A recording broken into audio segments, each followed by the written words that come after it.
చైతన్య రథం ప్రేక్షకులకు, వీక్షకులకు, అభిమానులకు స్వాగతం, సుస్వాగతం, నమస్కారం. ఈరోజు మన చైతన్య రథంలోని ప్రధాన అంశాలు. సమిష్టి పోరాటంతోనే క్యాన్సర్ నియంత్రణ అన్నారు మంత్రి సత్యకుమార్ యాదవ్.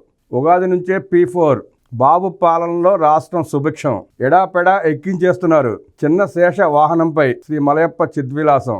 ఏపీకి AI ఇవ్వండి. సమిష్టి కృషితోనే రాష్ట్రానికి మేలు.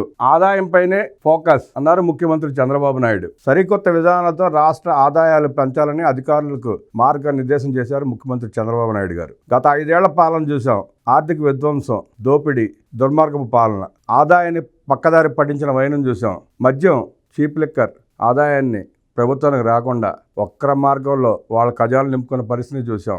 ఇప్పుడు ఆ పరిస్థితి లేదు. ప్రతి పైసా ప్రభుత్వ ఖజానాకి చేరుతోంది. ఈ రకంగా పలు ఆదాయాన్ని ఆర్జించే శాఖలపైన ప్రధానంగా దృష్టి పెట్టమని చెప్పి ముఖ్యమంత్రి గారు దిశానిర్దేశం చేశారు. అది పర్యాటక రంగం కావచ్చు, ఆబ్కారీ కావచ్చు, వివిధ శాఖల నుండి రావాల్సిన ఆదాయ మార్గాలని సక్రమంగా వసూలు చేయాలని చెప్పి ముఖ్యమంత్రి గారు అధికారులకి స్పష్టంగా చెప్పడం జరిగింది. అలాగే వ్యాపారస్తులను ఇబ్బంది పెట్టకుండా వసూలు చేయాలని చెప్పి కూడా అధికారులను ఆదేశించడం జరిగింది.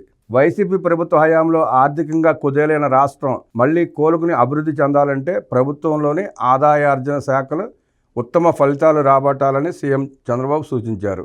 రాష్ట్ర ఖజానాకు రాబడులు పెంచేందుకు సరికొత్త ఆలోచనలు చేయాలని సీఎం పిలుపునిచ్చారు. రాష్ట్రాన్ని ఆర్థిక కష్టాల నుంచి బయటపడేసేందుకు సమర్థవంత చర్యలు తీసుకోవాలని అధికారులకు సూచించారు.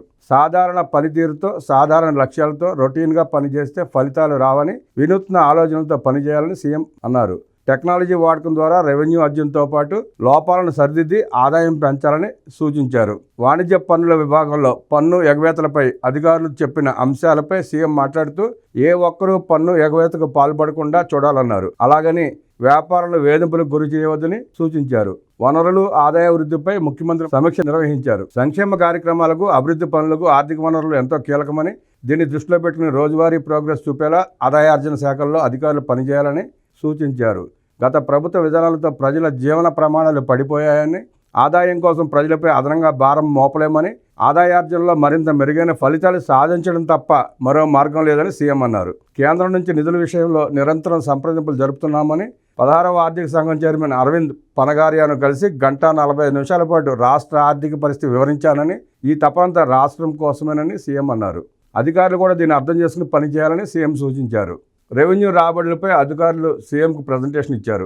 2023-24 సంవత్సరానికి వాణిజ్య పన్నుల విభాగంలో మొత్తం 41,420 కోట్లు రాగా ఏడాది ఇప్పటి వరకు 41,382 కోట్ల ఆదాయం వచ్చింది. జగన్ రెడ్డి పాలనలో సంవత్సరానికి 41,000 కోట్ల చిల్లర ఆదాయం వస్తే, కూటమి ప్రభుత్వం వచ్చిన తర్వాత ఈ 7 మాసాల్లోనే 42,000 కోట్ల చిల్లర ఆదాయం వచ్చింది. దోపిడీ ఎలా జరిగిందో అర్థం చెప్పే లెక్క ఇది. ఇక్కడ అర్థమవుతుంది కదా. మద్యం పైన వచ్చే ఆదాయం మొత్తం వాళ్ళ ఖజానాకి ప్యాలెస్లో చేరిపోయాయి. ఇప్పుడు కూటమి ప్రభుత్వం వచ్చాక ఆదాయం అంతా ప్రభుత్వ ఖజానాకి చేరడంతో 42,000 కోట్లకు చేరింది 7 నెలల్లోనే. ఈ విభాగంలో ఫిబ్రవరి, మార్చి నెలల్లో వృద్ధి ఉంటుందని అధికారులు తెలిపారు. అదేవిధంగా గత ఏడాదితో పోలిస్తే నూతన ఎక్సైజ్ విధానం కారణంగా ఈ శాఖలో ఆదాయం పెరుగుతుందని అధికారులు వివరించారు. అధికారులు కూడా గమనించాల్సింది ఏంటంటే, నూతన పాలసీ వల్ల కాదు, అక్రమార్జనని అరికట్టడం మూలంగా, దోపిడీని అరికట్టడం మూలంగా, కూటమి ప్రభుత్వం పాలన పారదర్శకంగా ఉండటం మూలంగా ఆ ఆదాయం మొత్తం ఖజానాకు చేరబట్టి ఈ వృద్ధి రేటు కనబడతా ఉంది. అధికారులు ఇంకా తిమ్మిని బొమ్మలు చేసే ప్రయత్నం చేస్తున్నట్టున్నారు. ఇకపోతే మైనింగ్ శాఖలో ఇప్పటివరకు అనుకున్న స్థాయిలో రెవెన్యూ పెరగలేదని అధికారులు వివరించారు. కోర్టు కేసుల పరిష్కారం, అనుమతుల మంజూరు వంటి చర్యల ద్వారా మైనింగ్ శాఖలో ఆదాయాన్ని పెంచాలని సీఎం అన్నారు. రాష్ట్రానికి ఉన్న మైనింగ్ వనరుల దృష్ట్యా ఈ విభాగంలో అత్యధిక ఆదాయం రావాలని సీఎం అన్నారు. మద్యం తర్వాత అత్యంత దోపిడీకి గురైంది మైనింగ్ శాఖ. మైనింగ్ శాఖలో వెచ్చలొడికి దోసుకున్నారు. అక్కడ ఖజానాకు వచ్చింది ఏమీ లేదు. అక్కడ వచ్చిన ఆదాయం అంతా 10% ప్రభుత్వ ఖజానాకు చేరితే 90% ఉండవల్లి ప్యాలెస్ చేరిపోయింది. అది కూడా కట్టడి చేయబట్టి ఆ కోర్టు కేసులు వేస్తూ కాలక్షేపం చేస్తున్నారు ప్రస్తుతం.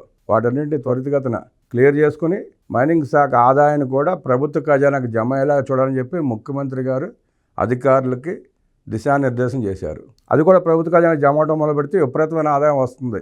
మైనింగ్లో తక్కువ ఆదాయం లేదు ప్రభుత్వానికి. గత 5 ఏళ్ళు దోపిడీకి గురవకుండా ఉన్నట్టయితే ఈ పరిస్థితి ఉండేది కాదు. ఇవాళ 2024-25 ఆర్థిక సంవత్సరానికి వ్యాట్, జీఎస్టీ, ఎక్సైజ్, వృత్తి వాణిజ్య పన్నుల ద్వారా వచ్చే ఆదాయం స్వల్పంగా పెరుగుతుందని అధికారులు అంచనా వేశారు. మొత్తం మీద 2024-25 ఆర్థిక సంవత్సరంలో రాష్ట్ర ప్రభుత్వ రెవెన్యూ 1,02,154 కోట్లు ఉండొచ్చని అధికారులు అంచనా వేశారు. మద్యం కట్టడి, మైనింగ్ శాఖ కట్టడి, అలాగే పర్యాటక శాఖలో కూడా విపరీతం దోపిడీ జరిగింది. గత 5 ఏళ్లలో విచ్చలవిడికి ఖర్చు పెట్టారు. ఎందుకు ఖర్చు పెట్టారో, ఎక్కడ ఖర్చు పెట్టారో లెక్కపత్రాలు లేవు. రుషికొండకి దగ్గర 600 కోట్లు ఖర్చు పెట్టారు. అదంతా టూరిజం శాఖదే. ఇప్పుడు అన్ని కంట్రోల్ చేస్తే 1,02,000 కోట్లు చిల్లర కాదు, 1,50,000 కోట్లకు చేరిన ఆదాయం ఆశ్చర్యం లేదు. ఇదే చంద్రబాబు నాయుడు గారు అధికారులను ఉద్దేశించి మాట్లాడుతూ ఆదాయార్జన శాఖలపై నిరంతరం సమీక్ష చేస్తానని, మీరందరూ ఆ దృష్టిగా పనిచేయాలని దిశానిర్దేశం చేశారు, ఆదేశించారు. ఉగాది నుంచే P4 కొత్త విధానంపై ప్రజాభిప్రాయ సేకరణకు పోర్టల్. సమీక్షలో సీఎం నారా చంద్రబాబు స్పష్టీకరణ. పేదరిక నిర్మూలనకు రాష్ట్ర ప్రభుత్వం ప్రతిపాదించిన P4 విధానాన్ని ఉగాది నుంచి ప్రారంభించనున్నట్టు ముఖ్యమంత్రి నారా చంద్రబాబు నాయుడు తెలిపారు.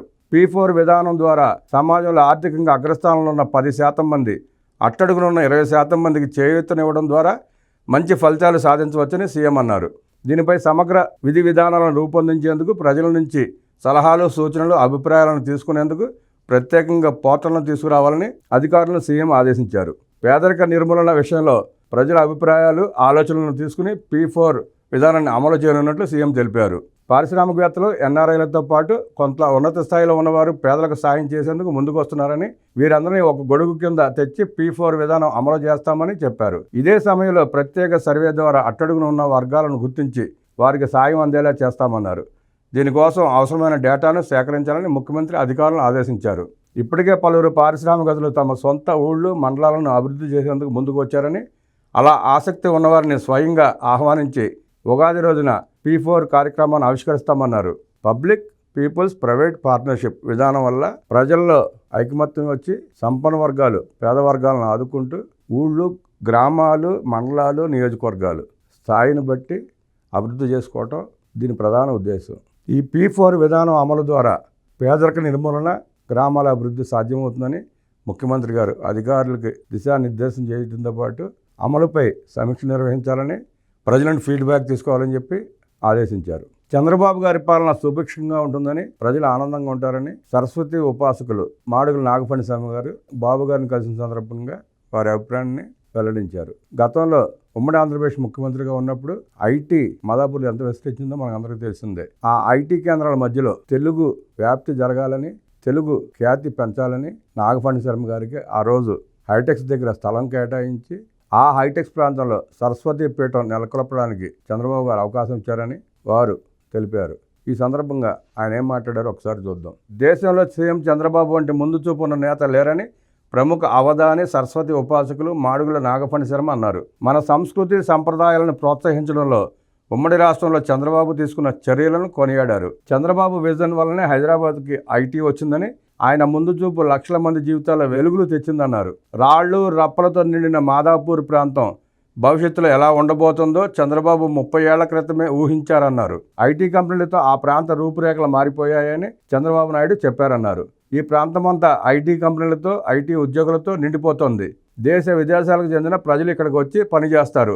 అలాంటి ప్రాంతంలో మన సంస్కృతి సంప్రదాయాలు వెళ్ళి విరియాలి. ప్రజలందరికీ మన కీర్తి, మన భాష, మన ఆచారాలు తెలియాలని చంద్రబాబు ఆనాడే మాకు అవధాన సరస్వతి పీఠం ఏర్పాటుకు స్థలం మంజూరు చేశారని నాగఫణి శర్మ అన్నారు. పెద్ద పెద్ద ఐటీ సంస్థల మధ్యలో మన తెలుగు సంస్కృతి ఉండాలని ఆయన చేసిన ఆలోచన వల్లనే నాడు అక్కడ అవధాన సరస్వతి పీఠం ఏర్పాటు చేసినట్టు నాగఫణి శర్మ తెలిపారు. మాడుగుల నాగఫణి శర్మ పద్మశ్రీ పురస్కారం పొందిన సందర్భంగా ముఖ్యమంత్రి చంద్రబాబు సచివాలయంలో ఆయనను సత్కరించారు. ఈ సందర్భంగా నాగఫణి శర్మ మాట్లాడుతూ చంద్రబాబు కీర్తి మరింత ఇనుముడిస్తుందని, ఆయన పాలనలో రాష్ట్రం సుభిక్షమవుతుందని చెప్పారు. ప్రజల కోసం చేపట్టిన కార్యక్రమాలు మంచి ఫలితాలను ఇస్తాయని, ఆయన ఆలోచనలన్నీ కార్యరూపం దాల్చుతాయన్నారు. అమరావతి రాజధాని పూర్తయి ప్రపంచంలో మేటి నగరం అవుతుందని, పోలవరం సహా అన్ని ప్రాజెక్టులు పూర్తయి ప్రజలకు మేలు జరుగుతుందని నాగఫణి శర్మ జోస్యం చెప్పారు. ఈ సందర్భంగా ముఖ్యమంత్రి చంద్రబాబు నాయుడు గారిని నాగఫణి శర్మ గారు ఆశీర్వదించారు.